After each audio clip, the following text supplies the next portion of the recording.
Right, this is a pattern, right, a Rubik's Cube pattern. Right, that's basically what it is. It's see it there that way.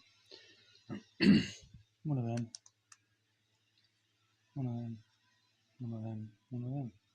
Clear surface, clear surface. Right. It's basically 4 donuts. If you get donuts on a cube, you can get 6 donuts. Yeah.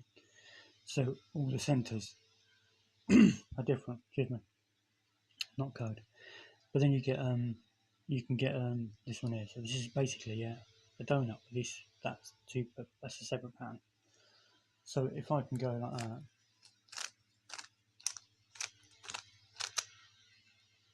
and then you got that. Right.